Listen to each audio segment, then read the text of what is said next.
Welcome to Menopause at Work. In one week, I read two very polarizing headlines. Want to help women's career prospects? Shut up about menopause was one. TV host refuses to play victim to woman problem was the other. Here's 5 reasons that I'm not going to shut up about menopause. Women's biology is no proxy for their competence. Having a hot flush still makes you a credible leader. Women's biology, it's not a barrier to success. And I think that oversimplifies systemic issues. And I think we can do better than sticking with that sort of limiting belief. We can break negative perceptions with facts and being open. Now, I know that's not always easy.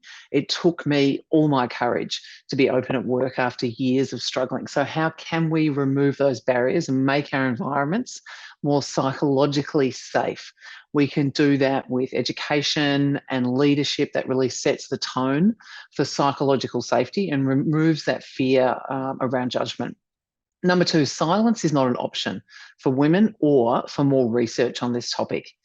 Imogen Crump stopped mid-sentence on the ABC News show to confess that she was having a hot flush. She has gone viral. It's gone viral. She has gone viral. She's a perimenopause poster girl globally. People are interested. I was just chatting with the fabulous Thea O'Connor. She's a pioneer in the workplace wellbeing and menopause education space. And we agreed that ABC and Imogen absolutely nailed it. There's 3 key things. She named the hot flush. She said, I'm having a hot flush. It was normalized right there in that moment in the conversation. They gave her a moment. They panned back over to someone else. They recognized it. It was acknowledged by the male host. Take a breath. It was also acknowledged by the female host. And then they were all cool and they resumed. It also reminds us that as a male, there's a lot you can do. And it's really not cool to sit back and say nothing for fear of saying the wrong thing. Number 3, media have a responsibility here. We need to call for more accurate and diverse representation in the media coverage around menopause.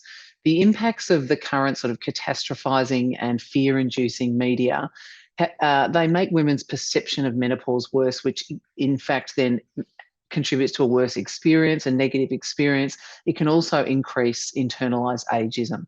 It's very noisy out there in the space. Celebrities, they're selling stuff. You don't see yourself represented. You've got views about that. You freak out because of all the fear, the uncertainty, the doubt. And there's genuine concerns about discrimination.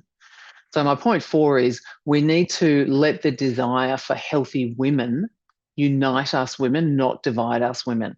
When you don't see your experience represented, you've got strong views about that. But menopause is different for all women. And those loud, confusing, polarizing voices are dividing women, and that is not positive change. The workplace is a wonderful platform for education and support. It doesn't have to be a policy. There's no playbook for this. Don't spend years trying to figure it out. Do something. Progress, not perfection, because the goal is to keep it real, make it easier for women to navigate, and so they can just get on with it at work. Which leads into my final point, which is hiring and retaining midlife women is a winning talent strategy. In the article I referred to, it talked about competing with men. I don't see it that way. I see it as recognising and celebrating midlife women for their unique talents and contributions. Extensive experience and expertise means women bring a lot of knowledge and skills to help you solve problems and keep your customers happy. These women serve as amazing role models and mentors for your next generation of talent. You're going to stay competitive or be more competitive if you're hiring and retaining diverse talent. So just like Imogen said, she could pretend that it wasn't happening and look inept, or she could explain why she was stumbling through her story. If she can do that on television, we can continue to raise awareness and make it psychologically safe to have a hot flush and call it out if you want to in your organisation. Menopause doesn't define us women, but I'm telling you, you can't defy it and thrive at the same time.